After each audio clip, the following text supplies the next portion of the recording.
2014 Candidates Forum brought to you by the Northeast Independent and the North Kingstown Chamber of Commerce. I'm Liz Boardman, the managing editor of independent newspapers. I'm joined by Chris Keegan, our associate editor, Martha Pugh, the North Kingstown Chamber of Commerce executive director.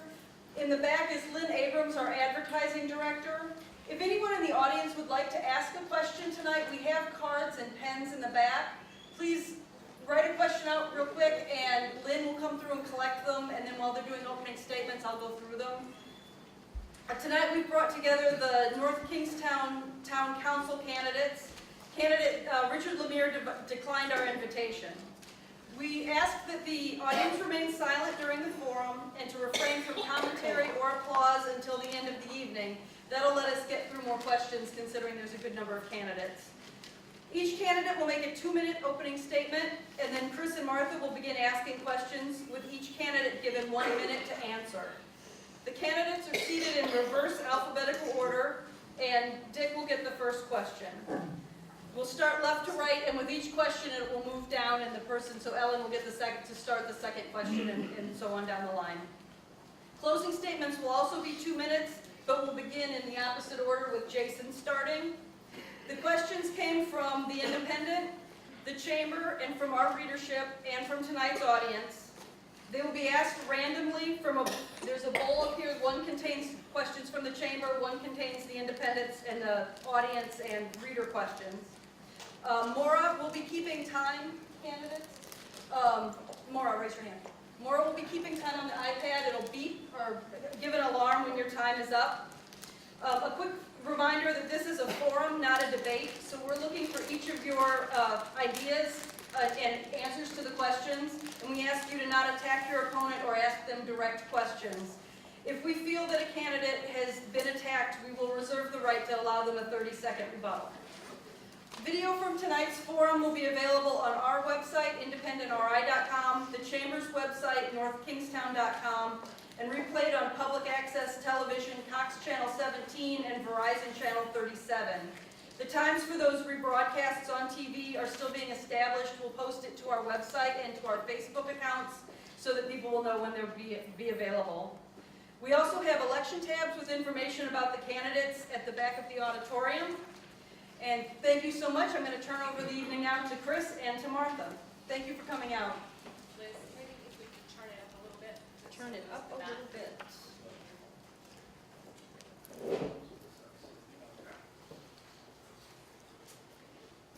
Is that better? No. Maybe we just need to talk closer to the microphone. Is that better? Ah, okay. So get right up close.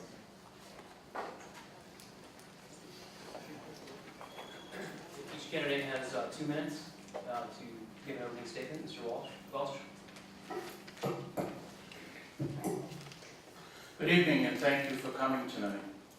I have lived in North Kingstown for over 30 years and have served on many of the town's boards and commissions, including asset management as chair, sewer advisory as vice chair, hazard mitigation, building code review, economic development commission as chair, school facilities and planning commission, the high school building committee when we were building the new high school, and the joint committee on consolidation.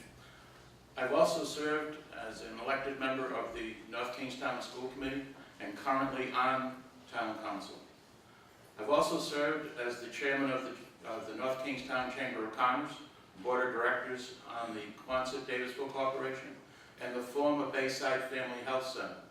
This has provided me with a wealth of knowledge about our community, and I've been able to put this to good use on both the school committee and on the Town Council. I've owned my own general contracting firm in Rhode Island for over 30 years. I've worked with others prior to this in management for a large savings and loan and regional developer. I believe that my background is useful in my position on the Town Council. I believe that we must learn how to operate our town more like a business. We need to create more operational efficiencies and savings to help the taxpayer. We need to consolidate positions between the town and the school department, like purchasing, grounds maintenance, building maintenance, human relations, I should say human resources, IT department, and finance. We need to explore more opportunities with our neighboring communities to share services, like some of the ones that I mentioned, public works, building inspection, tax assessment. If we do these things, we will be helping stabilize our taxes by cutting our costs. Sorry to interrupt, but that was 2 minutes. Oh, comes pretty quick. Thank you.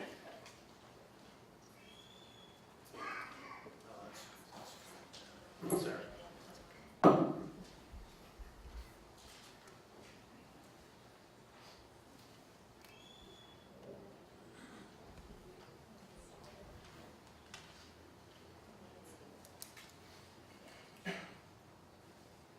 Sorry, technology, you know how that is.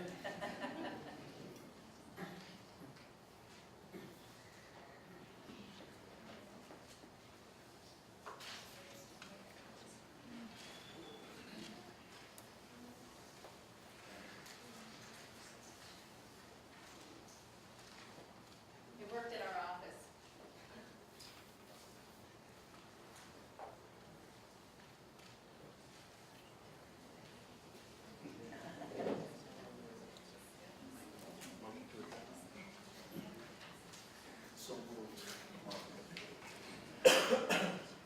Yeah, they need to see it.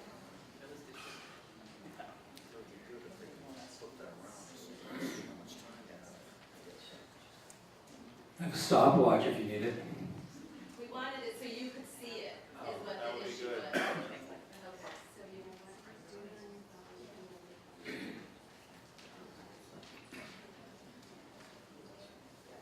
what? Okay. Old fashioned way, 10 seconds, 5 seconds, she's got it on her phone, okay? Yelling works. Yeah.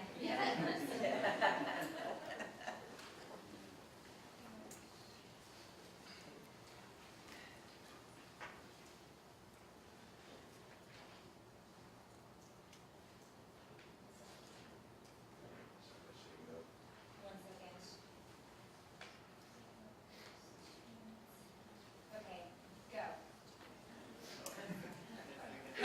Hi, I'm Ellen Waxman. Thank you all so much for coming out tonight and caring about North Kingstown as much as I do. Thank you to the independent newspapers and the Chamber of Commerce for hosting this event. And also a quick hello to my parents who are here. It's their anniversary. Happy anniversary, Mom and Dad. I'm so grateful for your support always, and especially now during the election process and my campaign. I probably get my creativity and big picture thinking from my dad, and from my mom I learned that touching the lives of individuals is what matters most. Since the economic downturn, I've been trying to think of ways that we can boost vitality not only in North Kingstown, but in our entire state. Last year, I proposed state legislation that resulted in making Rhode Island the first and only state in the country to have eliminate the sales tax on art. This success made me want to do more for the community I live in.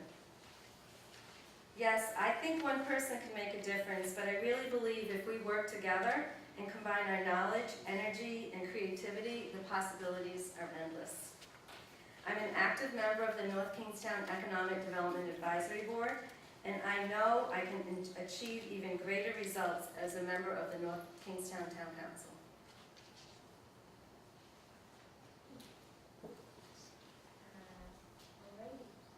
You're all set. Okay. Good evening. I'm Ricky Thompson. I'm a Democratic candidate for Town Council. As a 21-year resident and regular attendee of Town Council and various other meetings over the past 5 years, I am knowledgeable of the issues facing North Kingstown. Changing our course will allow us to improve our relationships with town residents, businesses, and town employees. Creating a better business environment within the existing business centers will increase our tax base and allow North Kingstown to protect our drinking water, open space, and keep its rural character. My previous business experience in management, crafting long-term solutions, and effective team building over many years will help me deal with the town's operations effectively. I am results-oriented, and if elected, I will hold the line on taxes, work to responsibly revise outdated ordinances to change the perception and reality that North Kingstown is not business-friendly. I will also work to resolve present and prevent wasteful and unnecessary lawsuits, ensure cost-effective purchasing, and using a transparent and fair bid process, work to eliminate redundant and/or unnecessary tasks. Remembering that residents are listed at the top of the town org chart, I will work to ensure that all residents are informed, heard, counted, and properly represented. My goal is to return transparency, sensibility, and integrity to our town government by listening to and working for the residents and businesses while revitalizing North Kingstown. You deserve that. Thank you. Hi, my name is Vic Pichette, and I am running for the town council as a Republican. I've been living in this town for 17 or so years, and I'm an entrepreneur. I've owned my businesses for about 27 years. I've had offices in Providence, Cranston, Warwick, and now in North Kingstown. I can tell you from experience that I've seen it all. I've seen it all trying to run a business, trying to expand a business, trying to grow a business. I believe that North Kingstown is at a crossroads, and I believe that we are on the cusp of tax increases, and I'll tell you why. Because we take in only so much revenue. I don't know if people know this, but 70 to 75% of the revenue that comes in goes to the school department, and the rest is to run the rest of this town. And if we do not bring in and elect people that are going to drive and try every day to drive business development and economic development and help the existing businesses in this town, the only way we're going to pay for the future of this town is raising taxes. So I'm running on a platform of pro-business, pro-taxpayer, and I hope you vote for me. Thank you. Hi, my name is Kerry McKay. I'm a 59-year resident of this town, third generation of a family business. My brothers and I have worked very hard in our community. We've supported our community in many ways.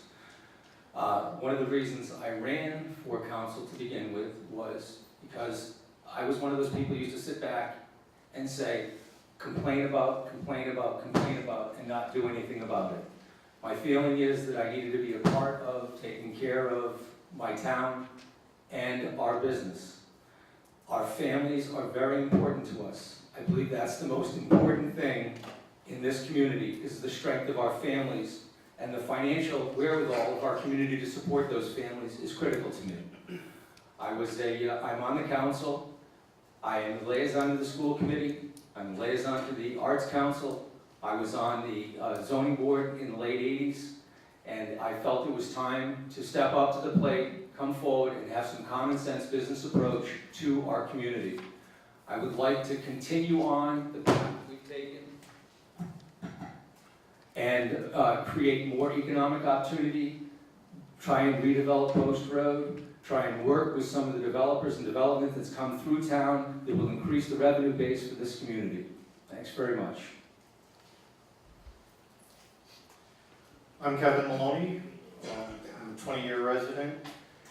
I own my own business as a freelance product designer. The main reason I chose to run 2 years ago on the town council was the town wasn't listening to the residents and its citizens.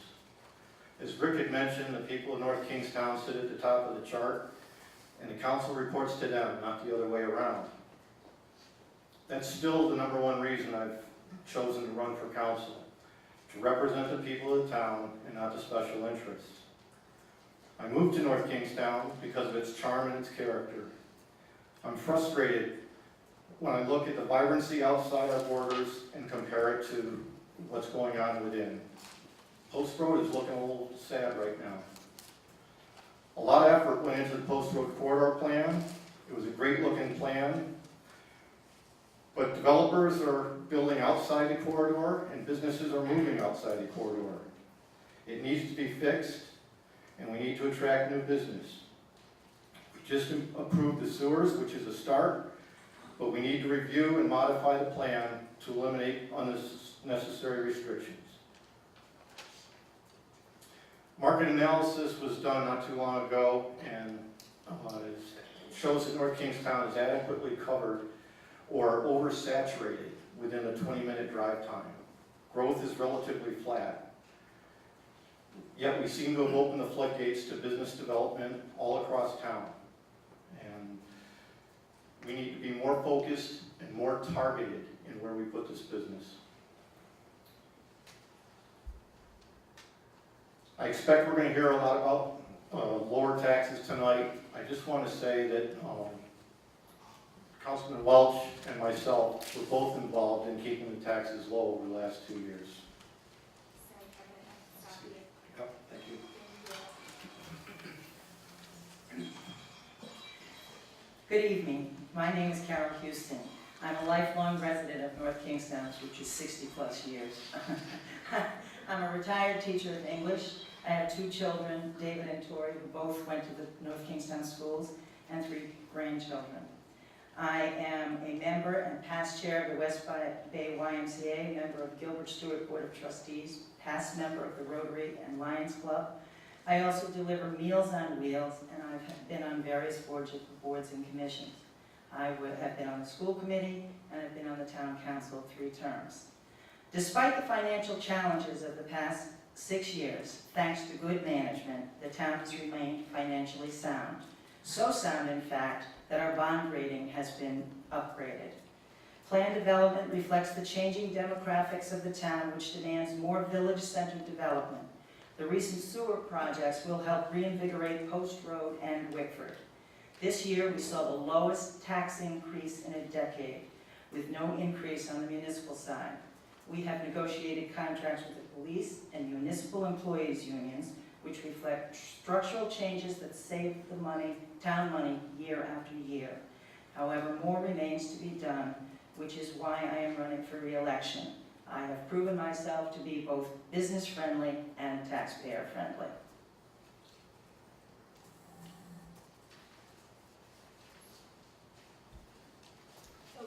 Thanks. My name is Ellen Velasco. I'm running for Town Council as an endorsed Democrat, but that shouldn't matter to you. Thank you to the Chamber and the Independent for the opportunity for me to be here this evening and to introduce myself. I've been a resident in North Kingstown for over 25 years, and I've seen the face of our town change significantly over that time. More people have moved in, and businesses have moved out, and that's a bad diaphragm. Our infrastructure has suffered and not been maintained to support our growth. In my 7 years on the North Kingstown Zoning Board of Review, I saw continually our struggle for growth versus the best interests of our community, and it's become unbalanced. This is true for all aspects of our local government. I'm sure you're all aware of it. You read the news. Too often decisions have been made without consideration of long-range consequences, and that needs to change. The opportunity for me to run for a seat on the town council may have been precipitated by the withdrawal of a previously declared candidate, which it was, but my decision to run was born out of a concern for the future of North Kingstown. I see a town that needs to take a long, hard look at the process of our local government and to make changes where they're needed. Specifically, our regulatory scheme needs to be closely studied and revised where necessary to ensure that our local regulations and ordinances are consistent with our comprehensive plan and our town mission. As an attorney with the Department of Business Regulation, I've acquired the skill set necessary to examine regulations, it's what I do every day, and laws, and to revise, rewrite, or repeal them where necessary. I believe that to be effective, a town council or any municipal government needs to listen to the advice of our local boards, such as economic development, harbor management, and conservation. They have the information that we need if we just tap into it. I believe North Kingstown is at a turning point in its history, and I hope to be part of that. Thank you. Good. Thank you to the Chamber, to the Northeast Independent, and to everyone here tonight for this opportunity and the people viewing later on television. Over the last 17 years, I've been ingrained in the fabric of North Kingstown. My relationship with this town started as a water meter reader in 1997. I've walked every street in this town. I've plugged a meter reader into every home in this town that has water service. Over that time, I've met some great people, had some great relationships with employees here in North Kingstown. And it also gave me an opportunity that I feel I owe a debt of gratitude to this town. It gave me an opportunity to have a job, provide for my daughter, go to school at night, build my career, get an education, get my degree. So that for me has filled and given me some of the most positive impacts on my life. And I feel to the town as well, and throughout my career. It's the place where I met my daughter. I met my wife. met my wife, who's a long-term resident, born and bred in North Kingstown. I was able to marry into a family who has long dedicated service to this town as employees of the town. I then was able to become the director of technology, where I feel that I made a great impact on this town. I brought innovation and government transparency to the town of North Kingstown. I saved hundreds of thousands of dollars to the taxpayers by streamlining services, consolidating departments, bringing technology to this town. We were the first to video stream live meetings in New England. We've brought a multitude of national awards, from everything from streamlining business permitting and processing, to open government, 10 seconds. So I feel I owe a debt of gratitude to this town. I feel like my experience speaks for itself, and I feel like I can help propel North Kingstown to become one of the most vibrant and engaged communities in the state. Thank you. Before we get going, I could just ask everybody to turn off your cell phones, just check what's going on. And this is last call for questions. Lynn and I will walk through and pick up if anybody has them, so just kind of hold them up. Good evening, everyone. Thank you very much for allowing the Chamber of Commerce to do this for our community. We very much appreciate that, and thank you to the candidates for being here.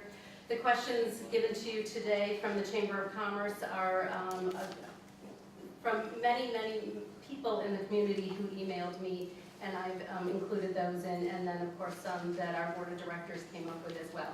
So the first question that I just pulled out of the bowl is, when a developer brings a project proposal to the town, what are the top 3 criteria would you factor into your consideration of the project? And Mr. Welsh, we begin with you. Well, I can tell you that working with the building department for many years, it's important that the process be smooth and quick for a lot of reasons, because time is money and delays hurt the building, hurts business. And by the way, the town doesn't get any money on the permits until the permit is actually issued and paid for. So it's also important for the town to have this be a quick process so the money gets into the town for revenue. Where I think we have problems is in the planning and zoning end. If you've ever been to a planning meeting, I like watching paint dry on the wall better than going to a planning meeting. You have people spending thousands of dollars bringing in their different lawyers, etc., and sitting there, and the time just doesn't go fast enough. I'm sorry, my time's up. Yeah, sorry, thank you.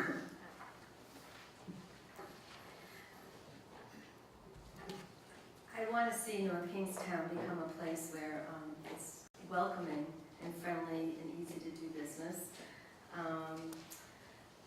Streamlining the permitting process, reviewing the zoning ordinances, I think is all really important. I know Governor Chafee just started a walk-in center for one-day permitting. I thought that was awesome. I'd like to see that happen in this town. I recently invited the Office of Regulatory Reform to come to a North Kingstown Economic Development Advisory Board meeting and give a presentation on how they can assist our town in streamlining and revising our regulatory process. I'm proud of that. I've uncovered state resources. I hope to be able to continue to bring state resources to our town. Thank you.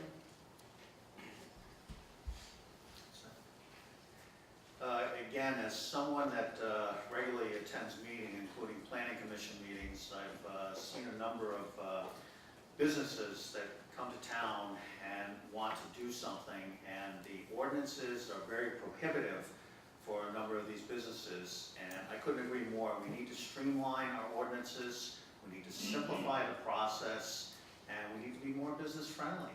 I think that North Kingstown has a lot to offer, but if a business comes to town and it's difficult for them to do business with us, they're not gonna come.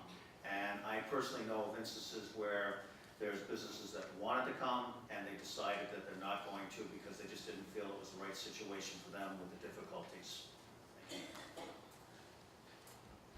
Ladies and gentlemen, I'm going to sound like a broken record most of the time because the whole process of driving traffic and businesses and revenue into town is up to us. And I keep hearing that we all agree on the same topics, but they've been this way for many, many years.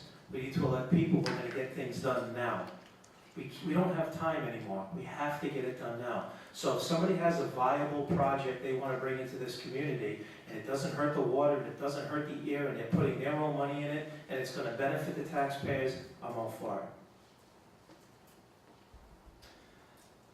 I'd like to first find out if the developer has the financial capability to put the project in place. And then if there's a needs assessment on that particular type of project that we've done with forward planning to see if that type of development moves forward and is in the best interest of our community. The last thing, the permitting, the records management, how we get to that point, we're going to have a comprehensive plan rewrite. Interface Studios is going to come in and take care of that. Mr. Reiner started a process where hopefully we're going to continue that process and see if we can streamline some of these permitting procedures that take place. I would definitely like to see us be able to get a shovel-ready project in line within 90 to 120 days. I don't know that that's always feasible. I know if you talk to Mr. Breckel out of Copia, he would argue tremendously that that isn't a situation. Mr. Hawkins over at Rolling Greens, there are several examples where it's taken place. Thank you very much.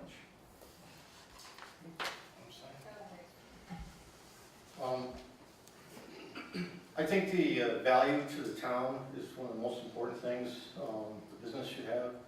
The location is also very important. There shouldn't be any environmental issues. I'm concerned about the protection of the water supply and so forth. I think personally I would just as soon see some incentives, tax incentives or something go toward businesses that are willing to revamp and revitalize existing structures and properties in town rather than trying to start somewhere new.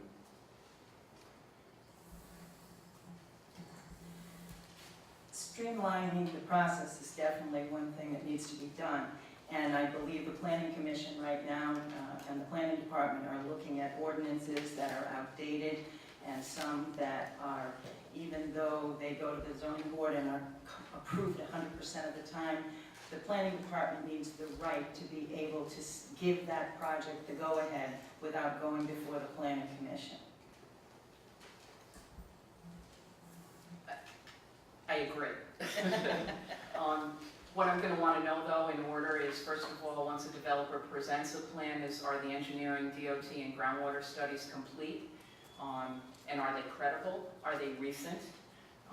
I want to know what the impact will be on North Kingstown's infrastructure and natural resources.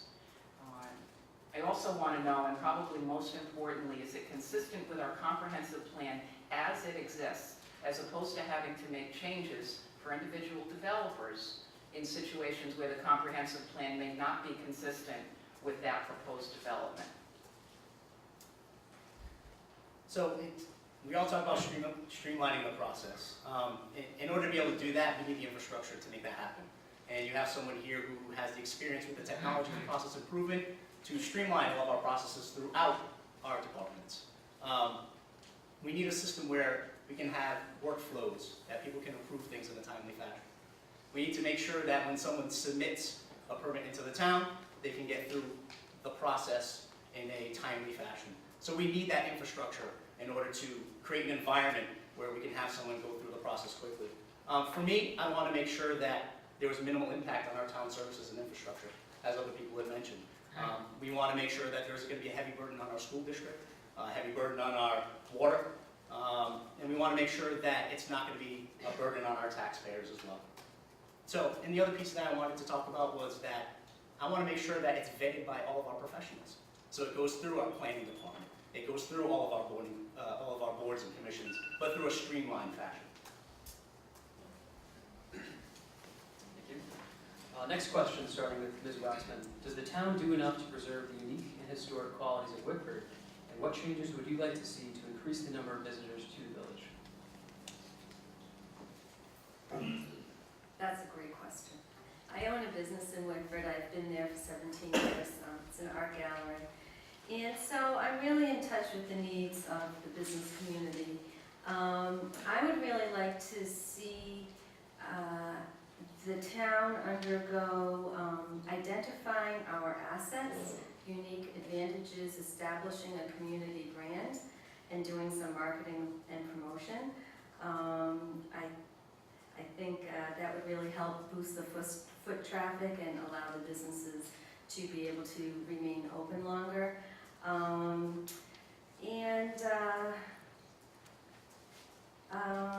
would say that's about it for this moment. It wasn't too long ago, I was asking my wife about Wickford. My wife does more than her fair share of shopping, but she doesn't go to Wickford. And I asked her why, and she said that there was two main reasons. There was a parking issue at times. The other thing was most important to her was that she didn't know when shops would be open or closed. I think, and I've talked to Helen about this, that there needs to be a collaboration to determine the best times to have the shops and stores open to meet the needs of the people that are walking through there. I was, last Columbus Day, I was downtown and there was a lot of people, but at the same time there were a lot of shops closed. So as Helen had said to me, it needs to happen in conjunction with each other, but at the same time, if it doesn't happen, you're not going to get the people to go down there. Well, my opinion on Wickford is a typical situation that we have here. We have something that we need to do in government is get out of their way and open the path so they can get things done and make their businesses more viable. I, like Ellen, have a company, we're a promotional and marketing company, and it's not hard to turn North Kingstown and Wickford around. I don't think so. I just think we need the right people to get that done and get out of their way, and that's my opinion about Wickford. You know, the reason I got involved was that we had to get something done. We did do something. WEGAB has been created. Forward planning was brought in. We're going to put the runestone downtown. There are several factors, several projects that are taking place. We're going to put sewers in Wickford. There are positive movements forward throughout the entire town. And it's not just about Wickford, it's about our entire town, because we're not just one little element of North Kingstown. It's not just Wickford. But the runestone coming to town is a great story, regardless if it's a true story or not. It's a great story. And we're going to promote the living daylights out of that. And if people want to come to town and see and have a little fun, that's one way to do it. Hopefully we can redevelop some of the businesses down there so that they can get more traffic. Hopefully we can get our citizens in so that they'll go and shop downtown. That's how you solve the problem. Thanks. I think one of the elements that I'd like to see us improve on is the boating community. I think Newport has a lot of people coming in on water vessels, and to improve the dock and so forth, I think we could get a lot more traffic that direction. I think the sewers certainly has been a big help. I think we need more eating establishments and places, because when these buses and stuff come through, they need places to have quick snacks and so forth. So I think that's important. I think the project that was proposed over at Wickford L was a great project, and I hope something similar goes in there. We need it both to support the cost of the sewer system, but also I think it would bring in a constant rotation of people into this town and get the word out. I think that the sewers are a great beginning, because different types of businesses, as restaurants, can go into Wickford. I think all we have to do is look at the Wickford Art Festival. After the Wickford Art Festival, Wickford is booming, which goes on until about now, and then we seem to start all over again. I think the Chamber does a great job at Christmas they do a great job all the time. I mean, the merchants do a great job at Christmas. I think once the sewers go in, and I agree with Councilman Maloney that Wickford, if we can get Wickford Elementary in the same kind of project going in there, I think Wickford is going to take off. I agree, the sewer improvement plans were a wonderful starting point for Wickford Village, but there are a number of other things that need to be done. Forgive me, I'm an attorney, I think in bullet lists.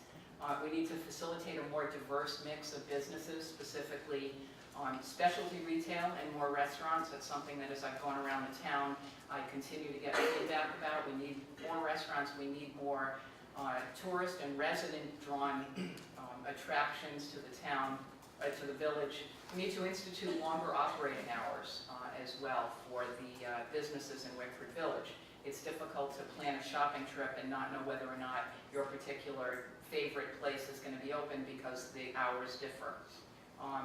We need to cultivate the next group of entrepreneurs in Wickford Village. There's a lot of vacant space there. It can be facilitated for new businesses. Public, non-resident docking in Wickford Harbor, I believe, is crucial. And we need a focal point, such as wayfinding kiosks or that kind of thing for tourist support. Thank you.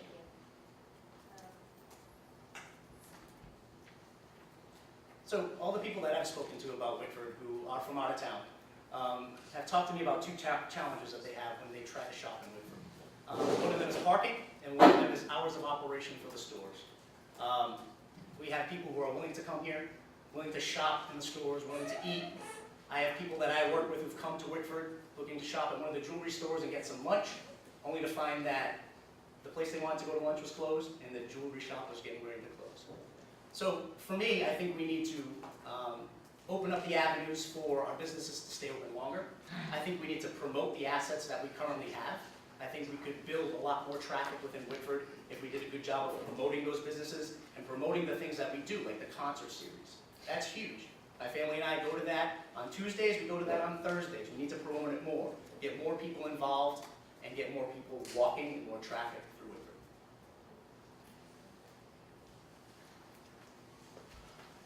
Well, it's going to be hard to add much beyond number 10 on the list here. The hours are definitely a problem. I was recently told that a mother and child couldn't get a cup of coffee after 3 o'clock because the restaurants were closed. That's kind of crazy. Tuesday night concerts when the parking lot is full of people and there isn't anything open. I mean, you just roll up the sidewalks. You know, you pay your rent, you have your investment in inventory, etc. So what you have left to keep the store open is somebody to run your store, and you choose to close. That's a bad management decision in my mind. There has to be a collective idea that it's important for everybody to stay open certain nights so that there's a continuity of for the shoppers and the public to know when you're actually open. Thank you.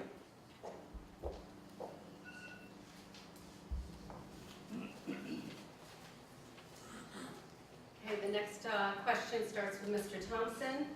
There seem to be numerous groups working in the economic development of Wickford and North Kingstown. There's the Wickford Economic Development Advisory Board, the Wickford Plan Committee, HISWIC, and the Wickford Merchants Association and the Chamber of Commerce.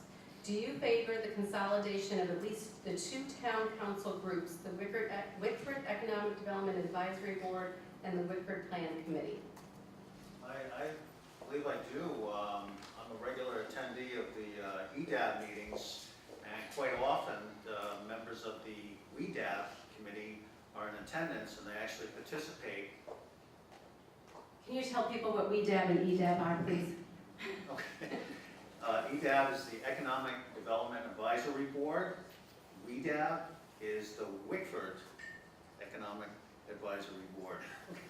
Like I got that one. I haven't been to the WEDAB meetings, but with EDAB, there seems to be this collaboration of the two where they're working hand in hand. And I think if it was more formal and more structured, I think that they would accomplish a lot more rather than being secondhand news or taking information and trying to share it with each other. So I definitely think that there should be a collaboration and joining of the two committees. Yeah, I personally don't have a problem with any of that. The only concern I have, and I apologize for being the type of person that I am with this, is that we have EDCs and all these boards and we still have problems. And we're still not doing the right things with business. So, my question is, we have them, what are they doing and how are they changing this area? I think we could do that right here and probably be more effective. And so that's just kind of my opinion of boards like that. I don't see things happening, and I'm concerned about that. We should definitely consolidate the two boards. There's a question as to whether or not all of it ought to fall under the umbrella of the Chamber of Commerce and let them coordinate the efforts so that all of the businesses together have a clearinghouse to go to, have a place to ask about the rules and regulations, what they need to set forth in order to get the job done. If a business owner comes to town, what does he need to do to develop in the town? It's nice to have the town website. I don't think it's necessary to have the overlap of the two commissions. We may be, was brought on as the Economic Development Advisory person in town, and he needs to be kind of the clearinghouse for all of this, along with the Chamber of Commerce, to see if we can move forward and do things a little quicker than we've been doing them in the past. I'm going to break the trend. I personally think having all the different boards is good. I'm more the creative type. I think you have a lot more ideas and suggestions, and they're all just, they're all consulting to the town. So I don't see any sense in combining any of them. I think as long as they all go through a clearinghouse like or economic advisory person, Paige Prong, I think there's no problem with it. I don't have a problem with them being combined, however, they have different purposes. Wickford Plan was created for a specific purpose, to deal with some of the changes that were taking place in Wickford, not necessarily economic things, but sidewalks and such. Whereas the WEDAB is more about the economic development of Wickford. Not that they couldn't be combined, but they do serve different purposes. I'm all for the consolidation of boards whose missions are redundant, provided, of course, that the members of the remaining entity are competent and are well-versed in what North Kingstown needs. From my perspective, if you know me, you know that I'm all for consolidating redundant services and government boards and entities. Having this segregation goes against everything we talked about as far as streamlining processes. It creates more bureaucracy. So to minimize that and lessen the bureaucracy, I think consolidation would be beneficial for everyone in North Kingstown, to get decisions made quicker and to streamline the processes for our businesses. I would suggest that before I consider consolidating or changing the current makeup, I want to look at the mission that each is supposed to have and whether or not they're performing that mission and if the mission still exists. We had a very enlightening, I thought, presentation at our last council meeting from the folks that were talking about West Main Street improvement. I thought they had some very good ideas. They made some very factual statements. And out of it, now we have had, because first time in my 30 years in town, we've had a policeman checking to make sure people obey the 25-mile-an-hour speed limit and looking at the request of the chief, possible rerouting of commercial truck traffic that's not going into Wickford. I think all of these are positive things, and we have some very good, very well-intentioned people who care about their community, and I applaud them. There's a lot of history with the creation of the boards. I'm happy to talk to anyone about this after the meeting. It will take more than a minute. I can tell you, I was the one that proposed to establish the WEDAB. I sit on the North Kingstown Economic Development Advisory Board, And I was noticing that there just didn't seem to be enough attention towards redevelopment, revitalization efforts for Wickford, and it wasn't fair to the board and to all of North Kingstown to dominate those EDAB meetings with too much conversation about Wickford, so I proposed the creation of WEDAB. At the time, the Wickford Plan Committee existed, but they hadn't met in over a year. Okay, so time's up. Happy to talk to anyone after the meeting.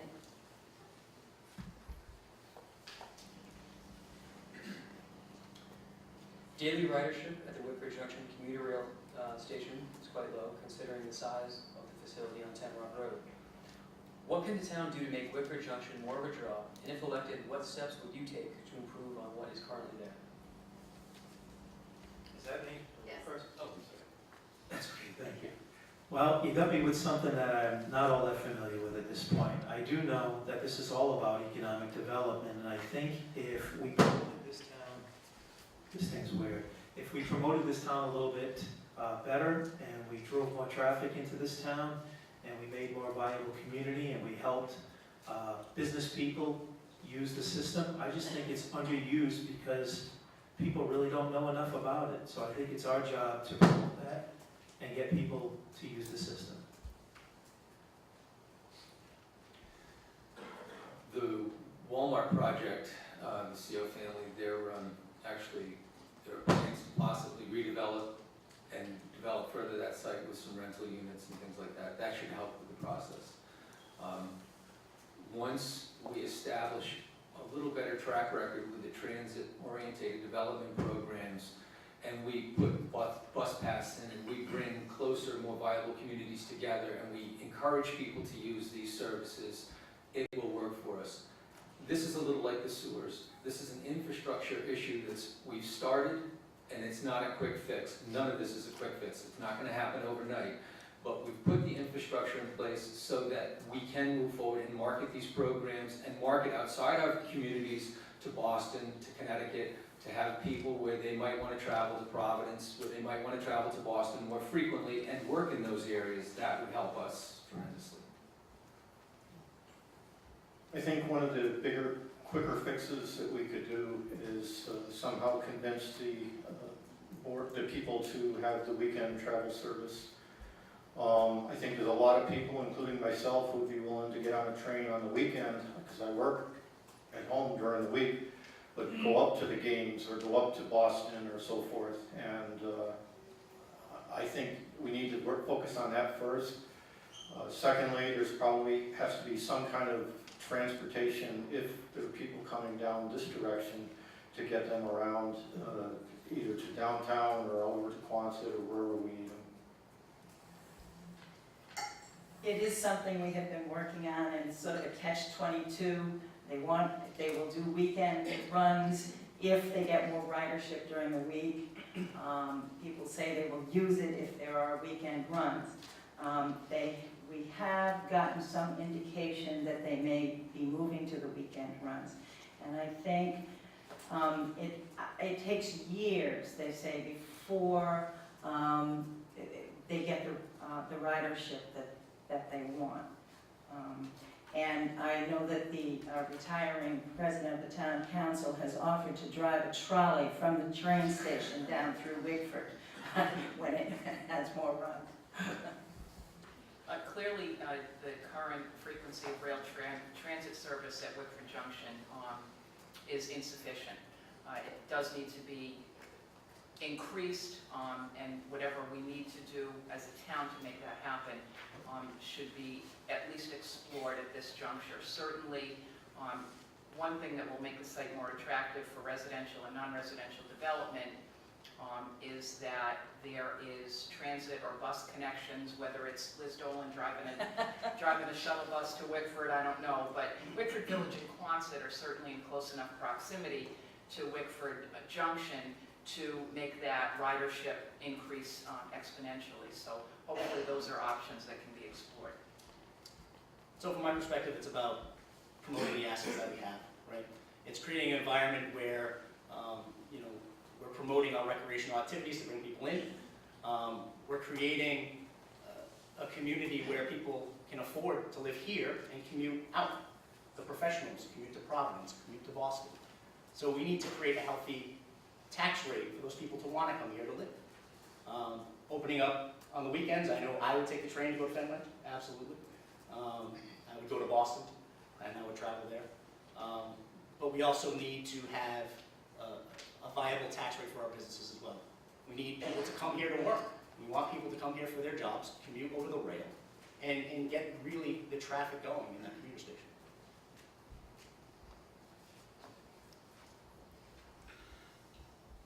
You know, sometimes you have to invest in things yourself.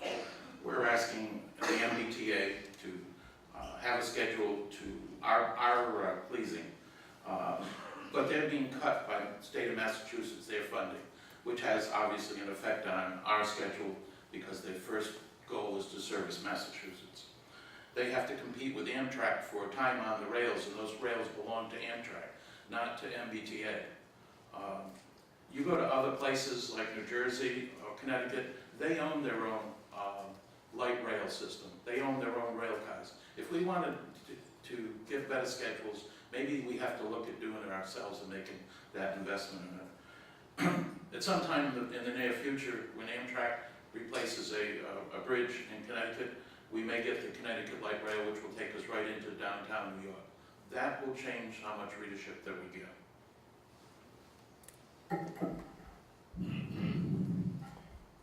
This is an issue that's near and dear to my heart. I wrote a letter to Director Lewis at RIDOT about a year ago, asking him to please consider adding weekend train service to Wickford. I recognize that it's such an underutilized asset, Wickford Junction, and it could really help open opportunities for jobs and increased tourism. And a year ago, a Chronicle TV show came to Wickford and did a piece, and for a few weeks after that, the town was flooded with people from Boston. And I recognized that there's a big market out there, untapped tourism potential. If we can just market beautiful Wickford and Boston and have weekend train service, they can come here. I have a lot more to say about this also, so be happy to talk to people about it. I agree with everything that's being said. As one candidate said, it's a catch-22. I remember when the train service was projected to start, I was excited because I said I'll take a train up to see the Red Sox. I've also heard people talking about that if on the northern end of town to drive south to catch the train to go to Providence doesn't work because of the time. There are times my wife, she'll take the bus into Providence rather than the train because of the frequency. But right now, if we can get weekend trains, I think that would be a big boost for that area over there.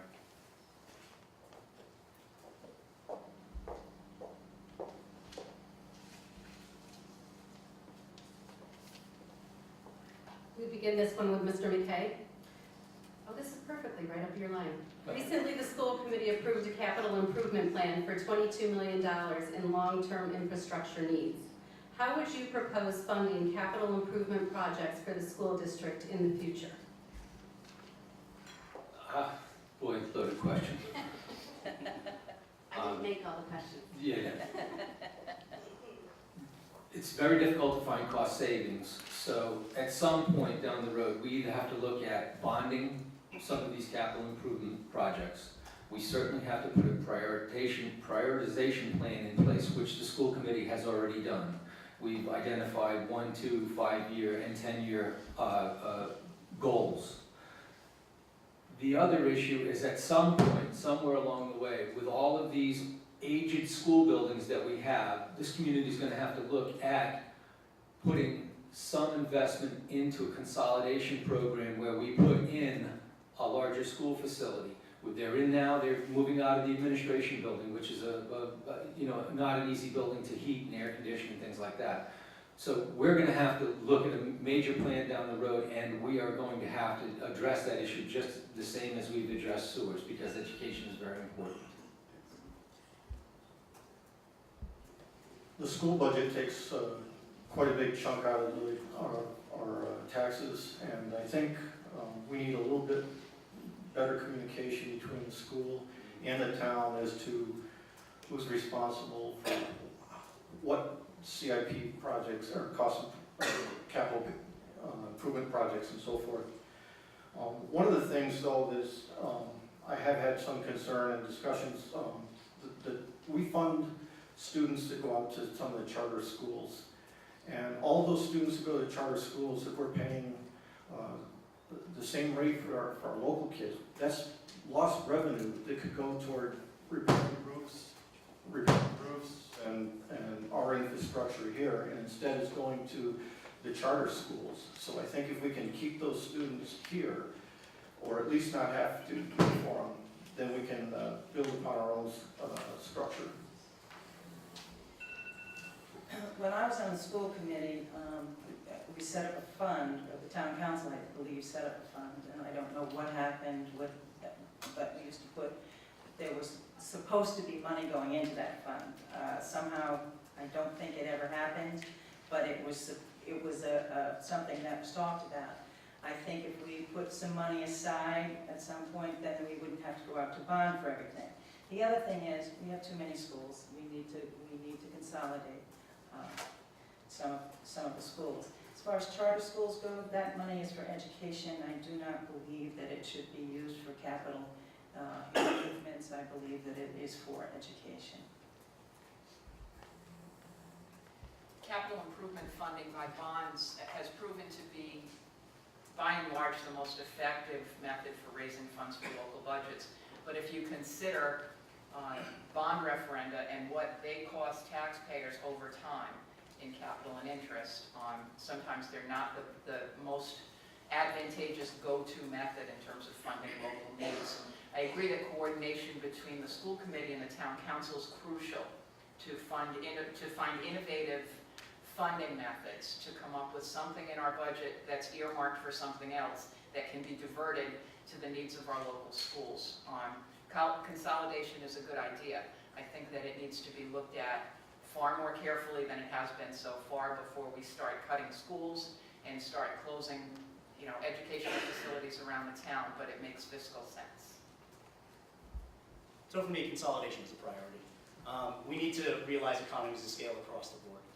We have redundant functions throughout the town and the school where we could be saving a lot of money that could help fund some of these capital improvements. Some of the things that I've noticed about the town and the school is that we're not on a true life cycle program when it comes to our assets, our capital improvement plans. What we need to do is be a little bit more predictive in what we need to replace when. So that way we can budget accordingly and really think hard about going out to bond for certain things. If we can fund things internally through savings, through consolidation, through streamlining processes, I'd much rather do it that way than going out to bond.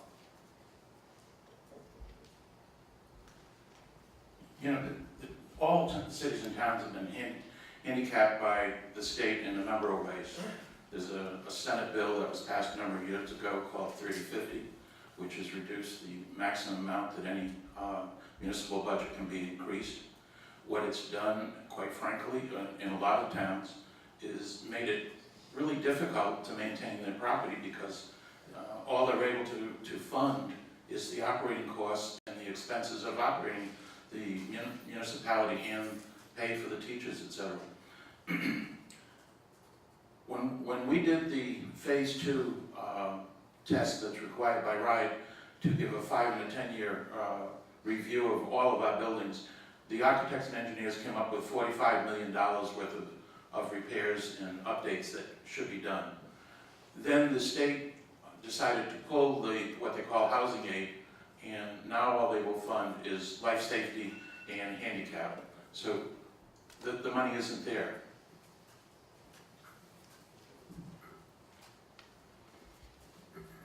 We have one of the best school systems in the state. We need to maintain and always be looking for ways to improve our public education for our bright future, especially for our children. I believe that there has to be some redundancy There has to be a little ways that we can run our school system more efficiently. And so let's find the money. If we can't find the money, crowdfunding, modern technology, identify a project, pull people together, and let's find a way to make it happen. I'm an advocate of consolidation. We need to find a lot of money to fund our schools, these capital improvements. I also think not only is it the consolidation of the schools themselves, but the consolidation of services, redundant services between the town and the schools to try and save some money so that we can look forward and do some proper planning. Because at some point this is going to come due and we're going to have to find the money. Well, once again, this ties into the same topic I keep talking about. I do believe in consolidation. I do believe in shrinking the size of it. I do believe in all of that. But in the end, and this is what I said at the beginning, if we do not wake up and make some changes really quick, you're going to pay for that. You're going to pay for it in your taxes. Because every day this stuff gets more expensive, and considering that to run the rest of this town, you have 25% of the money that we take in on taxes to do something that's huge. We've got to change the way we think. You have to let people who are willing to fight for that.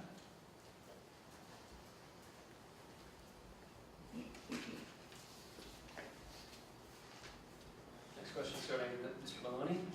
The battle over a new contract for North Kingstown firefighters has been blazing for more than 2 years since the town council majority voted to create 24-hour shifts for the fire department. Both sides have made little headway in negotiations, and litigation over the shift changes have reached the state's highest court as legal bills continue to mount. If elected, please tell the voters here tonight how you would approach this issue. I've been open, I've been trying to get the firefighters to present some proposals that would work for them to get the hours they're looking for, but something that is middle ground.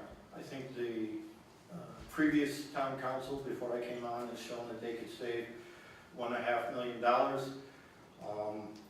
They need to show that they can save at least some of that.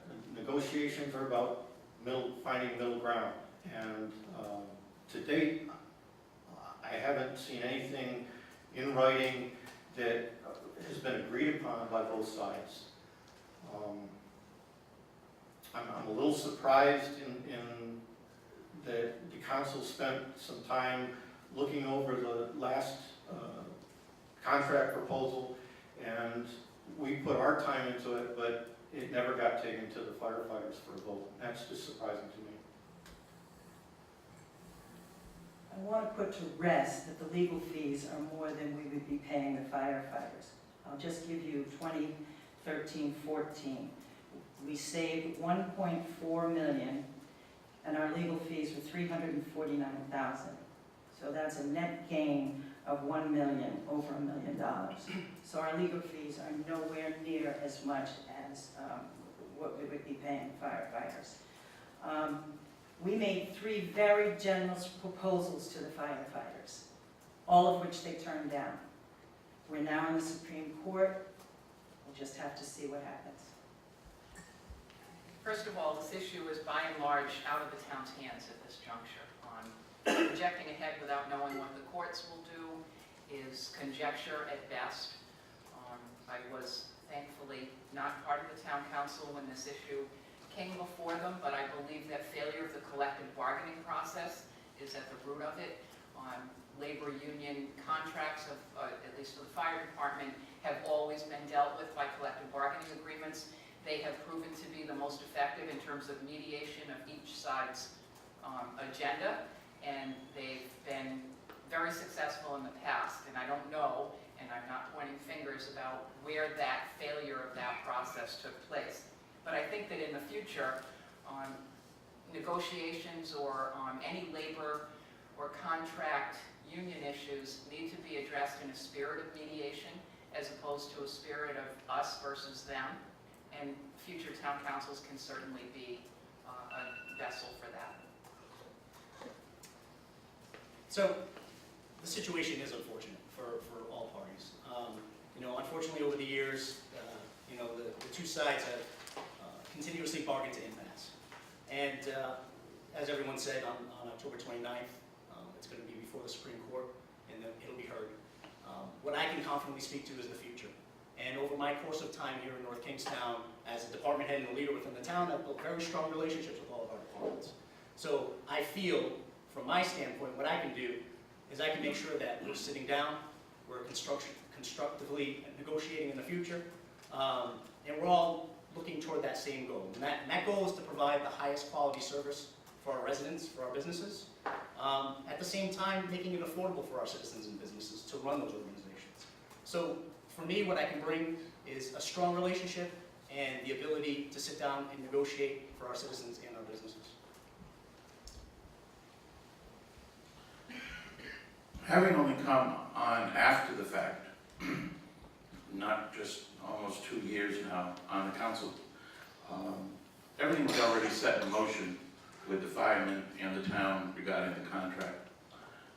It is difficult for those of us who are sitting on the council to speak about it, because negotiations and court situations really kind of prevent us from saying too much.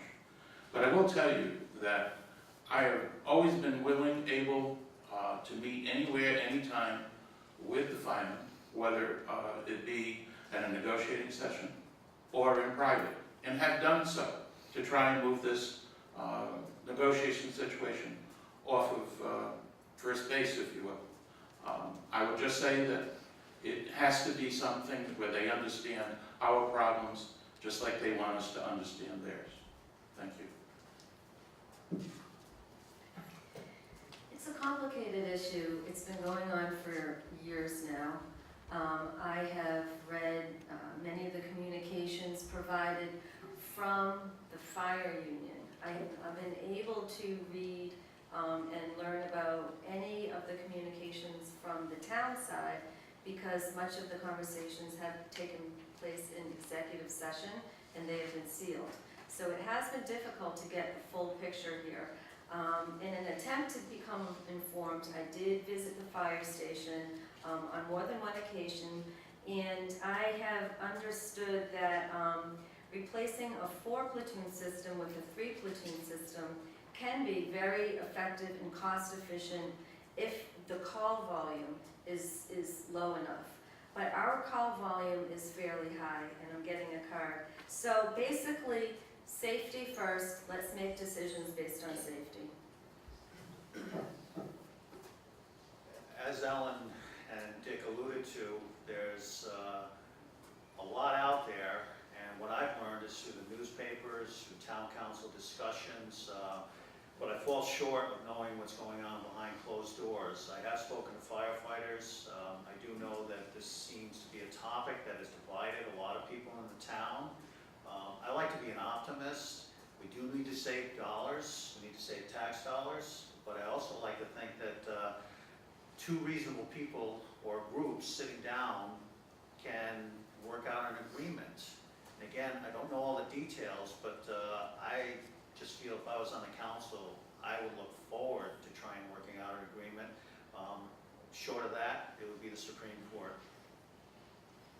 Well, I have a soft spot in my heart for the fire department. I had a father who was a lieutenant, and I can honestly say this department pretty much saved my life once, so I thank them for that, and I have a soft spot for that. But I have to tell you, since it's in the courts, I really don't know where to go with this, but it leads back to the same thing for me. We're trying to find $1.5 million, and we should have $1.5 million. I believe that. And if we do the things right, and we get the right people here, I do believe that we can have the revenue to do the things that we need to do. But at the end of the day, if we're going to raise everyone's taxes, and you're not putting us up to raise taxes, then we have to find ways to do something different. But I still believe, I keep turning back to the same point. If we did the right things, we wouldn't be looking for money. I don't think my position has ever been anything other than, in the town of North Kingstown, we have to have a fire department. We have public safety that has to be addressed at all costs. The issue today is, if you look around these buildings and the sprinklers that are in place and the fire alarm systems that we have in place, Technology is out there today to defray some of the costs of firefighting. I have 2 buildings. By the time most of the fire department would get to my buildings, there would be more water damage than there would be fire damage. I'm not against the firemen at all. My friends run the fire department. I've known them for years. Not a lot of them today because there are new members of the fire department. But the taxpayers have to have some rights in this matter. And the issue is, the costs associated with the fire department have gone up substantially over the years, and we need to get some concessions on both sides of the fence here. So the Supreme Court needs to get this case, and we need to know about managerial rights within our town.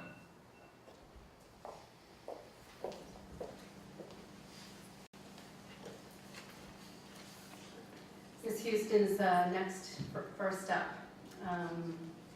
And I've already read this one. That would make it easy. Okay, let's try again. Okay, as a leader in the Boy Scout program, which I am not, so this is obviously from somebody else, as we constantly being advocates for the protection of children, training, background checks, and multiple leaders for every Scout event. This is a paramount concern for us, and then I cut it off.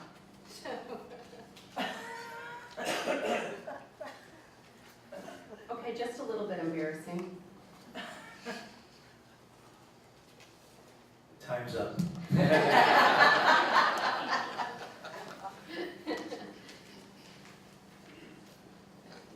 Alrighty then. Look, I'm blowing our schedule for asking questions. Here we go. In light of the newest domestic abuse scandals in the NFL, would you be in favor of stricter legislation, and what other actions can be taken to combat this horrendous issue? Can you read them again? Yeah. I'm wheeling. Sorry, Mark. No, that's okay. I have to find it again. No, I got them all mixed up. Okay.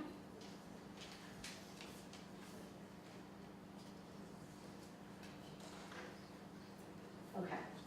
As a leader in the Boy Scout program, we are constantly being advocates for protection of our children, training, background checks, and multiple leaders for every Scout event. This is a paramount concern for us. In light of the newest domestic abuse scandals in the NFL, would you be in favor of stricter legislation, and what other actions can be taken to combat this horrendous issue? Sounds like a question for a legislative candidate. They wanted it for both. Okay. Yes. Absolutely, I would be in favor of stricter legislation. I would propose that we as a council have a resolution or write a letter to the legislators advocating for that. It's certainly something that, again, near and dear to my heart. For 14 years, I worked for the Rhode Island Family Court as a child advocacy attorney with the CASA unit. Child abuse is an ever-growing problem, both on our state level and on our organizational levels with organizations such as the Boy Scouts.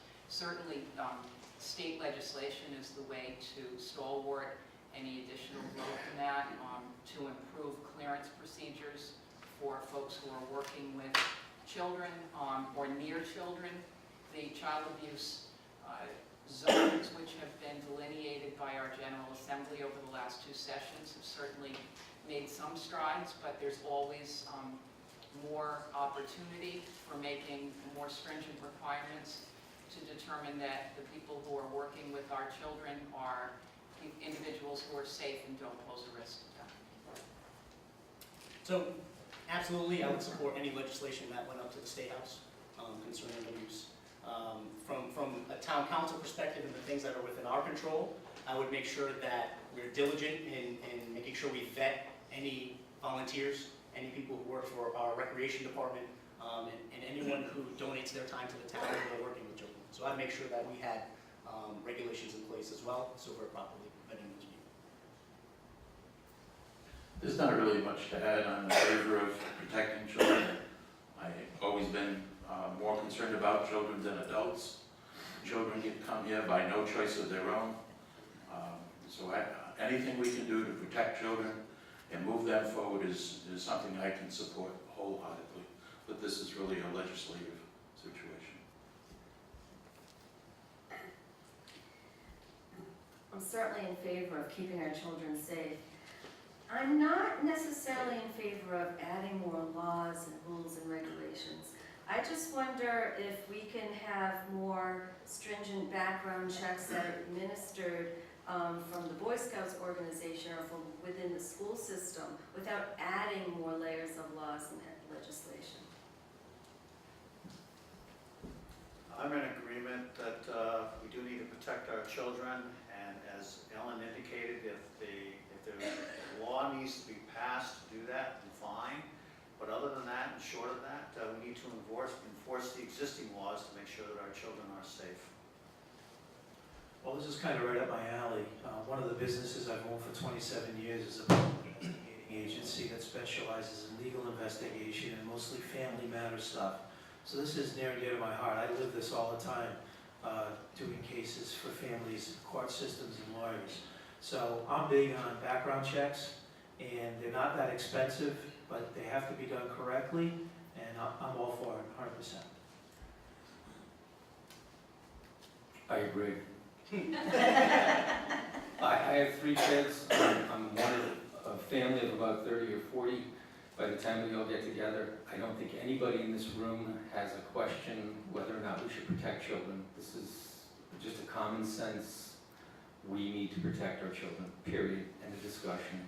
Whatever costs that incur, that's the way it is. I agree also, I feel all for the protection of the children.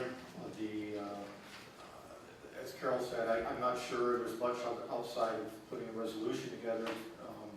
It's more of a state legislature issue.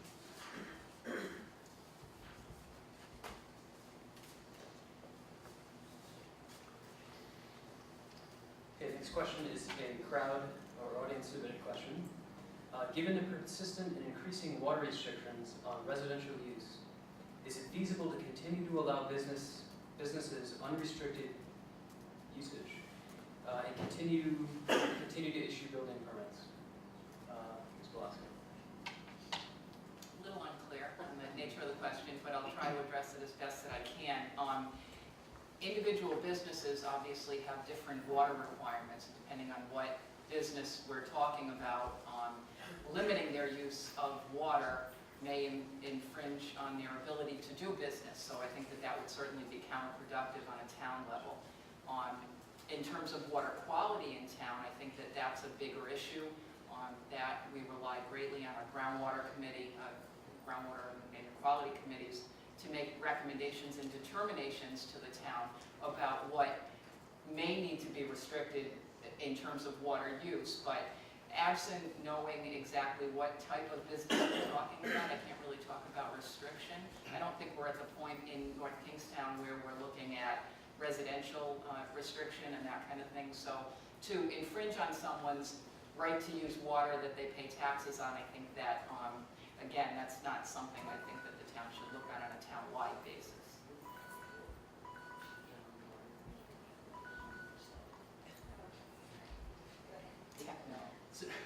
So I agree. I don't think we're at a point right now where we need to start infringing on water usage for our businesses.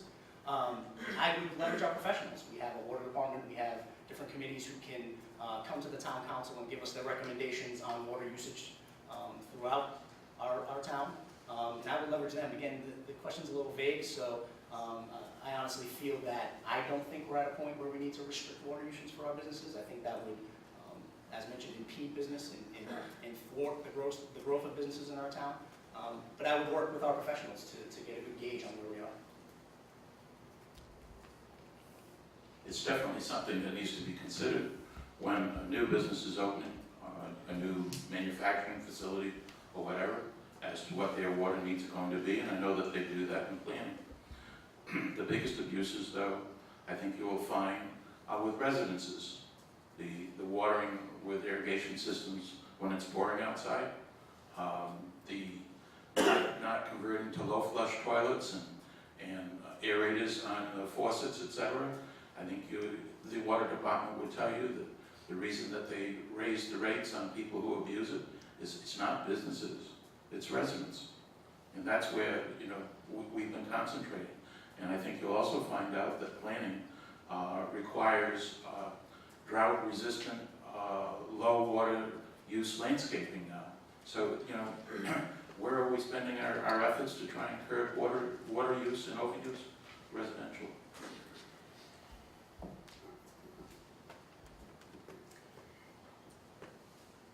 Let's make it easier to do business.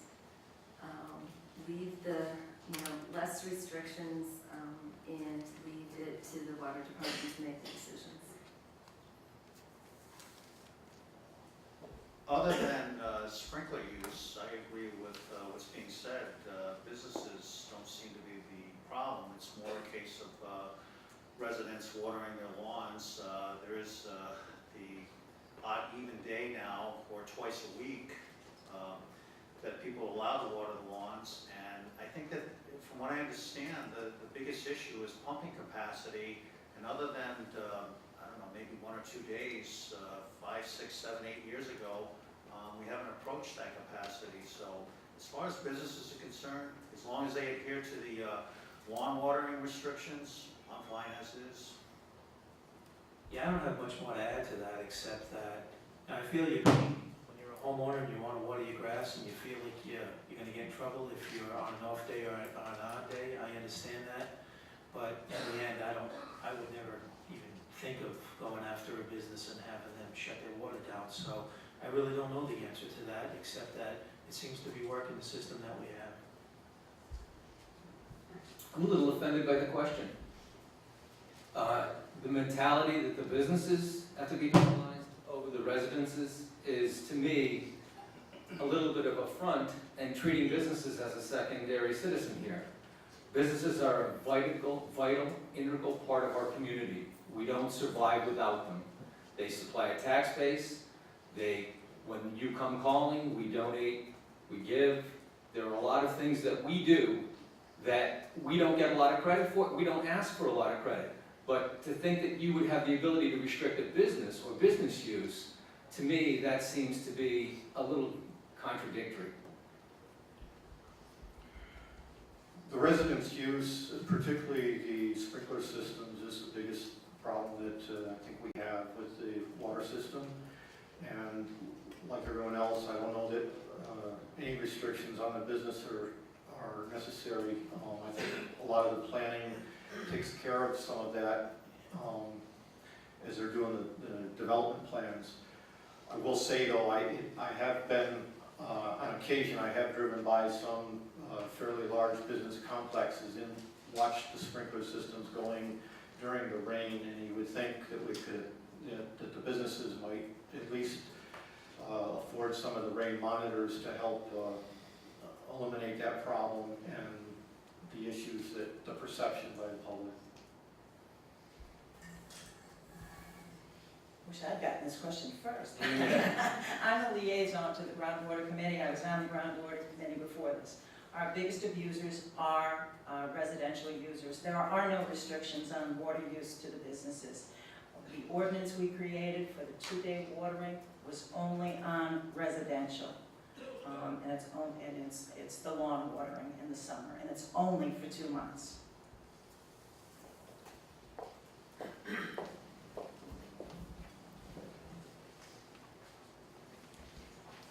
Another question from the audience, and we'll start with Mr. Albuquerque.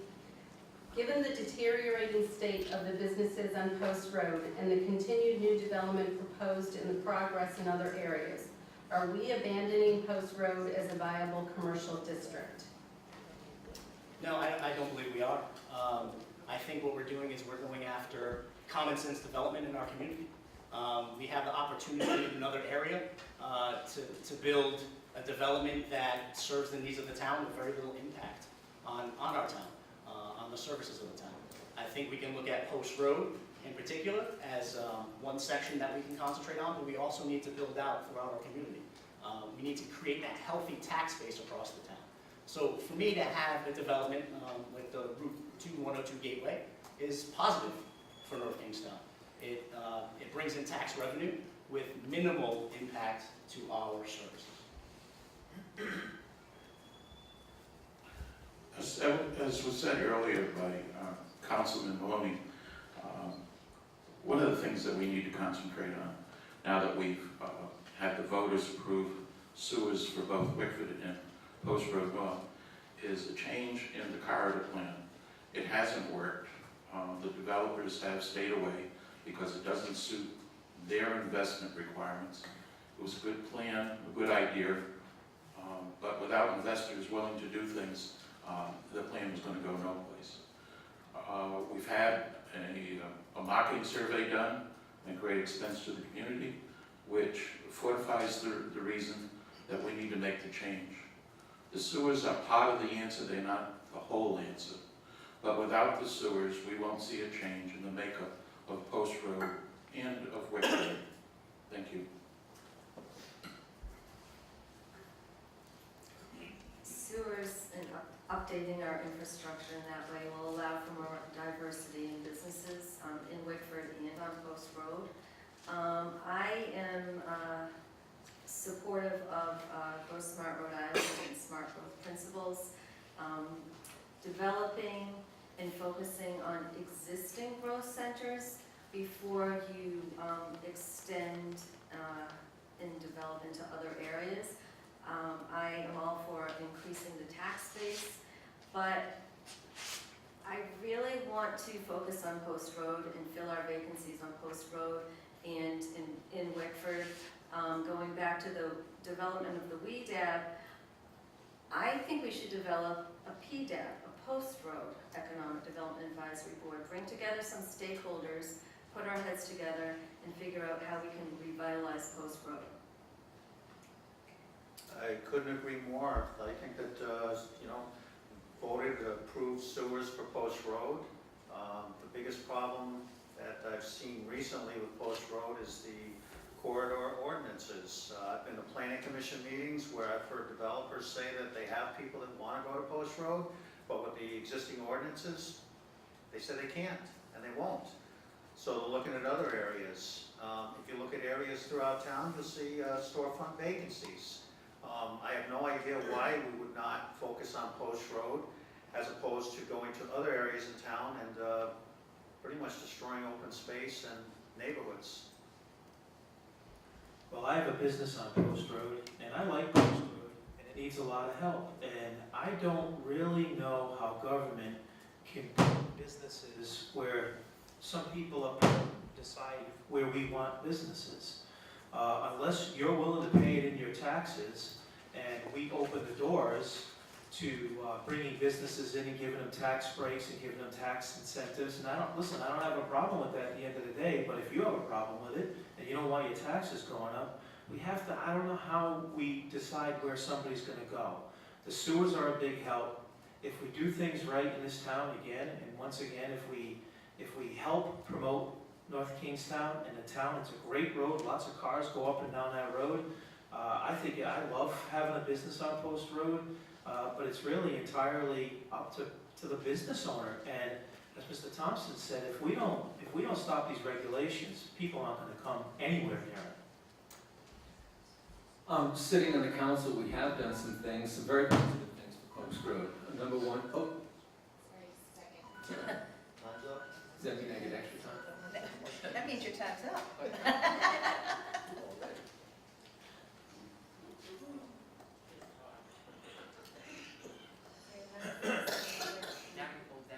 That's right. All right, you're on. Well said. We have done some very positive things, and I want to focus on some of the positive stuff. So the sewers is number one. Martha's worked very closely with Paige Bronk. She's contacted all the business owners along Post Road. We're going to attempt to try a road diet on Post Road to slow the traffic down. Put a 2-lane with a middle turning lane, hopefully some bike paths, and bring pedestrian use down along the road. But the bottom line here is, if you do not have an investor who wants to go to Post Road, that's his choice, not our choice. If you have an investor who wants to locate a project somewhere else, that's his alternative. Only the town can dictate whether or not that project is a viable alternative for that particular site. But without the investors, we don't have anything going forward, and we found that out at the Wickford Elementary School. We lost that investor, and we know how difficult it is to go get another one. Now, we're also going to start now to remarket the Whitford Elementary School, hopefully with an RFP or something like that. So we're doing things positively. It's not all negative. Thank you. As I stated in my opening statement, I'm very much in favor of the revitalization of Post Road. I think what the question's asking is, do we focus more on Post Road or out in the open spaces? And personally, I'm more on focusing it where Post Road is. The market analysis says the growth is relatively flat. So what we need to do is kind of keep our businesses targeted and focused to help our existing businesses as well, rather than spreading them out all over town. I think the sewers is a good start. I think we have to definitely go through, get rid of the two-story issue and a number of other things that are really complicating that over-ambitious Post Road corridor plan. I believe we are taking another look at the Post Road corridor plan. It is a beautiful plan, but when it was put into effect, the bottom fell out of the economy, which made things even tougher. Again, I'm with Mr. McKay. You can't make people go where they don't want to go. Some of the positive things we have done, we hired an economic development coordinator to try to find people to go into some of these empty businesses. It's tough going because the economy still isn't as strong as it could be. I think once things, our chamber, head of our chamber said one time, we are this close to taking off. Things are in the works, they haven't come to fruition, but eventually they will. And the sewers are a good start on Post Road and the road diet. North Kingstown is a big town. It's spread out. It has a number of diverse neighborhoods and commercial and residential regions. There's no question that Post Road requires redevelopment, and it requires it in a big way. Regulatory changes, while not instituting more regulations, in all due respect to the positions of the other candidates here, regulations over time become obsolete. They continue to be revised, and sometimes they just need to be reworked. I think that the regulatory changes will create incentives for redevelopment along Post Road. Right now, we have too many special use permits that are outstanding. If we look at our zoning regulations and ordinances and determine that those special use permits can be removed from those properties, it would increase the incentive for new businesses to locate. The unusable land based on easements and that sort of thing should be converted to open space. Pedestrian walkways are essential, I think, as well. It's a big problem.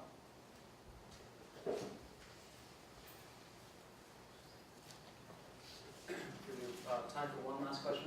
Closing remarks. Let's start with you, Mr. Welch. Do you support the proposed charter change to create staggered four-year terms for council members? Could you just repeat that again? Sure, absolutely.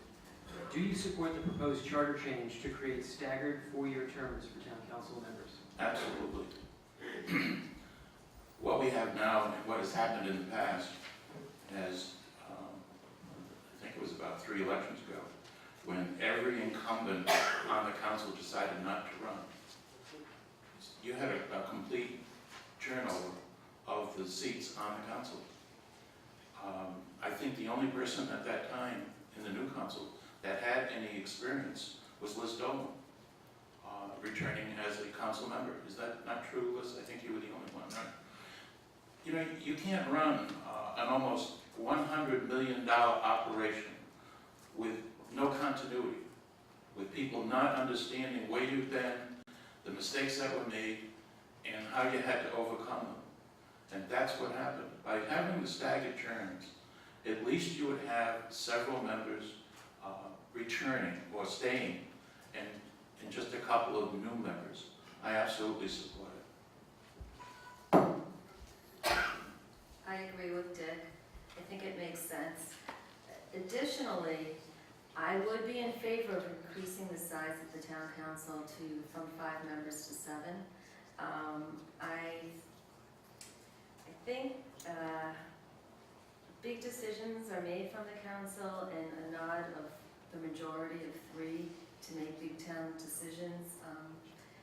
I think we should consider the possibility of boosting the number of town council members to 7.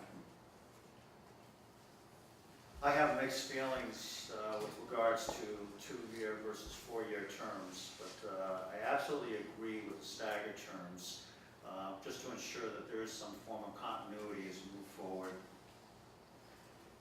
Yeah, I feel the same way you do. I agree with the staggered terms. I'm not really comfortable with a 4-year term because, you know, you have to think about the people that we elect. Do we want to take that chance and have them in for 4 years? And if they're not working out for us, we really can't do anything about it. So I like the 2-year and I like the staggered term. I absolutely love the opportunity to go to a 4-year term. If it takes place, the charter allows us in 2016, if it gets voted upon, charter 2016 would be the top 3 vote getters to go to 4-year, the bottom 2 to go to 2-year, and then in 2018 they would be elected for 4, and the other 3 would sit. The issue is it takes almost a year and a half, 2 years to find out what goes on in municipal government if you've never been there before. And I experienced that firsthand. If you've never been involved in it, it's quite a learning curve, and you're jumping up the ladder, and you're jumping over a lot of reading, a lot of extra time and effort being spent in this job. So for me, a 4-year term, I would have rather had done a 4-year term in the very beginning because of that learning curve. And now that I've got that experience, I think it's an opportunity to hopefully help with other elements in the town and be a little better informed with the entire process. I could support either one. I think the 4-year term certainly helps for the continuity, and certainly to address Mr. McKay's point, it took a good year or so to kind of get your feet wet into the position. On the other hand, we've had council members who after 2 years have decided to step down, and I can tell you myself that I think it was appealing to at least try it for 2 years without having a 4-year commitment. So I think you might have more people willing to step up and try the position. And last, I agree with the comment that if you don't like the performance of the council member, it's a lot easier to replace them after the 2 years than to go through the process of having them step down, getting the signatures and so forth. I can honestly say I haven't made up my mind on this. I served on the school committee, which was a 4-year term, and the town council, which is a 2-year term. Certainly easier for the candidate when it's a 4-year term. I'm not sure it's best for the community. The staggered terms, absolutely, I think, are good. I happen to be on that council as the brand new member. I had been on the school committee. We were the only, Liz had been on the town council, and I had been on the school committee. Nobody else had ever held office. So the staggered terms, I think, are good. I haven't made up my mind on the 4 years yet. I think the 4-year term makes good sense. I also agree that the proposed referenda has a really viable schedule for staggering the institution of those 4-year terms. I have to say I was a little daunted when I read the referendum, because when I rather hesitatingly agreed to run for this council for this term, I said, well, it's only 2 years and it's only a 2-year commitment, and suddenly I'm faced with the fact that it may not be. But in any event, I think that keeping institutional knowledge in any board, commission, or agency is very important. Carrie's absolutely correct. There's a significant learning curve to any new endeavor. Certainly, although I'm versed in town government and on a state level, on state government, there's going to be a learning curve, certainly, and I would hate to reach the end of that only to realize that I need to rerun and perhaps not be reseated. So I think it's a sound principle, and I support it. I 100% support the staggered terms. I think you need it for continuity of operations for the town council, and so you don't have that loss of institutional knowledge. As far as the 4-year term, I think there's positives and negatives to it. On one side, if you don't agree with a town council member, you have to wait 4 years to vote them out. On the other end of the spectrum, you're really going to get people who are committed to join this town council. You're going to have people willing to invest 4 years to sit on this town council to make some positive changes for this town. So, that being said, again, I'm a little on the fence, but I think the level of commitment that you would get out of the candidates is a benefit to have that 4-year term. Well, we've come to the time that we have 20 minutes left-ish, and it's time for closing statements. So each of you gets 2-minute closing statement, and we will begin with Mr. Albuquerque and make our way back around. So I decided to run for town council because I wanted to make a positive impact on the community that I fell in love with 17 years ago. The community that gave me a chance, that allowed me to progress as a person, as a professional, who propelled me into the career that I have today. I've seen this town go from a vibrant post road to what it is today, and I think it's a little lacking. I've seen changes with the amount of residents who are living here and the amount of people who can afford to stay here. And what I want to bring is I want to bring my experience of the almost 10 years that I worked for this town, streamlining services, providing information to people, consolidating services across our town, saving hundreds upon hundreds of thousands of dollars in taxpayer money through execution, things I've done, things I've accomplished. So I want to take that and what I've learned in the private sector over the last 2 years after I left North Kingstown, and bring it back and truly make positive impacts for this town. So it's a place where my in-laws can afford to stay when they're retired, my children can afford to move here when they get out of college, and a place that they can have a job when they get out of college. Thank you. I don't know about those of you in the audience, but I've heard a tremendous number of great ideas sitting around this table tonight. Those ideas cross party lines, they cross experience levels in terms of the town. There's a lot of innovative good knowledge for the people that are sitting here. Elect those of us that you feel can do the best job. I will address one issue regarding the increased size of the town council. It's not necessary. As long as we can learn to vote across party lines and in the best interest of the town, as opposed to individual interests, I think we'll be good. Thank you very much for the opportunity to express to you tonight my dedication and devotion to the town and my wish to be one of your next town council members. I couldn't agree with Ellen more on that issue of working across party lines. I've lived here my whole life. I've raised my children here. I have dedicated my life to public service as a school teacher on boards and commissions. I care about this town. I've seen it when it's thriving. I've seen it when it's not so thriving. And I see that it's on its way back. And I want to be part of that on its way back. I want to be there when it's back. So I hope that you re-elect me because I think I have more work to do.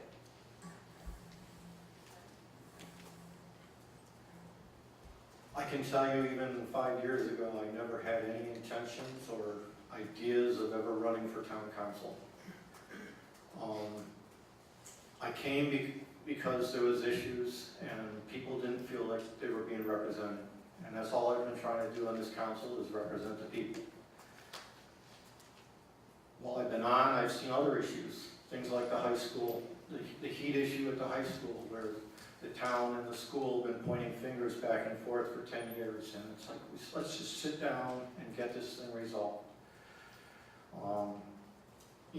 I'd love to have zero tax increase. That was one of my goals, but you can't keep putting off resurfacing of roads and replacing roofs and things like that. You need to keep coming up with the money. So zero tax increase is not necessarily an achievable goal. But I've been doing everything I can to try and keep the costs down. I've been trying to keep the public aware of the issues at hand. And if I've been doing what you've been looking for, then go ahead and vote me on. Thank you. Thank you all very much for coming. This is kind of important to me because both Carol and Liz will tell you that I like to have participation, and I've been a little disappointed in the process. Simply because when it comes to the budgetary process, no one shows up at the meetings. The participation that we have here tonight is a positive impact on me. Everybody up here, we don't need the job. We're up here because we're committed for a reason to do better for the community. I think everybody sitting at this table shares that same commitment, or we wouldn't be up here. It's up to you folks to look at our records and say, did we do the right things? Did we do the wrong things? Are you in favor of what we did? Do you not care about what we did? I think we've done some very good things on the council, okay? I think I would appreciate being reelected. I'm not sure my wife wants me to be reelected, but it would be, I'd like to put another 2 years into this. I think we've started some stuff, and I'd like to see it through to the end, and I'd like my team to join me. Thank you very much. I'd like to also thank you guys and gals for coming tonight. It's great that you stayed around and listened to what we're talking about. It's very important. I'm going to try not to say words with P in it because this didn't pop so much. I apologize. I'll try to change that. We are, as I said, at a crossroads. It's very important who you elect. It's very important who you elect this time around. I really think it's very vital that we start thinking about our future in this town. You know, I've been, as I've stated, an entrepreneur for about 27 years. I've done a lot of things. I've seen it all when it comes to that. I've also been around politics. I ran when I was young, 22, 23. I got shellacked by Giovanni Ferrucci. I take that as a compliment, I guess. And I've worked behind the scenes in politics for a very long time, running campaigns, managing campaigns, being a political strategist for governor races, treasurer races, local races. I've been around, I understand it. I think I see things through a different set of eyes on occasion. I think if you heard me today, I'm kind of a black and white kind of guy. I'm not here to fool around, I'm not here to play games. I say it like I see it, and I mean what I say, and I want to change things. I'm not here to fool around. I think we have an opportunity with some of the people on this council. We can literally turn things over on a dime, and I believe that. We have developing people, we have people who understand marketing, we have people who understand promotions, we have people who understand the law. We have some great people up here. We have business owners who understand what it's like to own a business and what we need to change. And we need to make quick, fast changes. And that's why I'm running. I'd appreciate your vote. You can go to my website, vicpichettenk.com, and I also urge you to Google my name, Vic Pichette. And I think you should do it with all of us, and you'll find out who I am. Thank you. I decided to run for town council because I felt as though I could make some positive contributions. And as I'm walking town, different streets, talking with people, they're reinforcing my feelings. In my opening statement, I mentioned that the residents of North Kingstown are at the top of the town org chart. I believe this to be true not because it is indicated on a piece of paper, but rather because it is true government. As I speak with residents across town, it is disheartening that many residents feel they are second to special interest. Resident apathy continues to grow as their voices fall onto the deaf ears of our elected and appointed town officials. Our tax base is stagnant as businesses find it difficult to deal with the same elected and appointed town officials. Look at the home for sale signs throughout our town. Look at the vacant stores around our town. Look at the Post Road corridor, which area residents sadly refer to as Detroit. Positive change is possible for North Kingstown, as recently demonstrated by the first-term Councilman Welch and Councilman Maloney, as they were instrumental in allocating money to repair and correct town and school issues while crafting and voting for our lowest tax increase in years. I am goal and results driven, and if elected, I'm looking forward to working with a nonpartisan town council Council to remove existing issues as well as challenges ahead. Most important, I will listen to and work for you, ensuring that you remain at the top of our org chart after the upcoming election. My goal is to return transparency, sensibility, and integrity to our town government by listening to and working for the residents and businesses while revitalizing North Kingstown. Thank you. I do appreciate all of you coming out tonight and listening and participating in this process of electing new leaders and making sure that North Kingstown moves forward in a way that we're all happy with. About 2 years ago, I came before the town council and asked them to give our planning director more resources and to give John Reiner the help that he needs to help move North Kingstown forward. And I was just thrilled when they hired Paige Bronk, our economic development manager, who I've been working closely with for 2 years now as I sit on the North Kingstown Economic Development Advisory Board and have established and chaired the Wickford Economic Development Advisory Board, although I've stepped down to run, focus on this campaign. He's been doing a great job. He's pulled in, last I asked, close to $1 million in grant money. It could be more than that at this point. I would strongly be in favor of adding more staff to the Economic Development Department, growing that department. They will pay for themselves and bring in so much money to help move our town forward. We have so much going for us here in North Kingstown.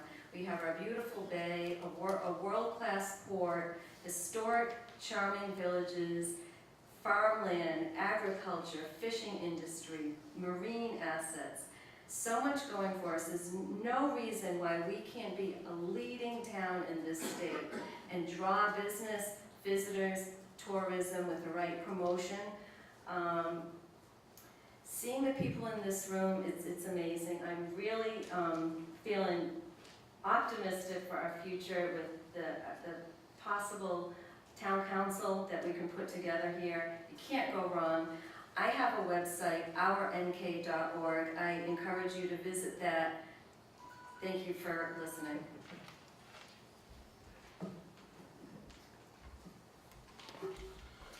Well, last but not least, thank you all for being here tonight. Could be home at 10 o'clock or blacklist. I know Liz will be there. I moved into town over 40 years ago, built my first house here, left after a couple of years, came back a year and a half later, built my second house here, stayed in town for a couple more years, moved out of state for 6 years, and been back ever since. I reinvest in the town. I love the town. Back in the days of Marguerite Newbert and Carol's mom, I used to sit next to them at town council meetings because I wanted to be involved in my community.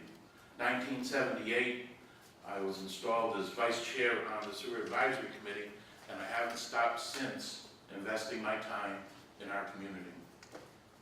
I want to continue doing that because I think we have a great community. I want to continue investing my time in the community for those who come after us. We have to save this community and the environment for the children that we raise here. We have to leave it better than when we found it, and I think we can do that. And with your help and your vote on November 4th, I'll be back here representing your interest. I'm a conservative Democrat. Not all Democrats are liberal. Thank you and good night. I'd like to thank all of the candidates for being here tonight. You did a great job in difficult times. Thank you.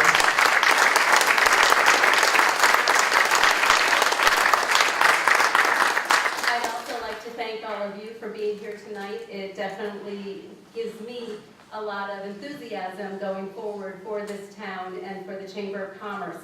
Please stay engaged in what's going on. This town does have to do a full comprehensive rewrite. We have hired a company to help us do that, and there will be quite a few sessions and breakouts and so forth for the community, so please stay engaged. Tell us what you want in that comprehensive plan, because that will help our council members know where to go going forward and give us a guide.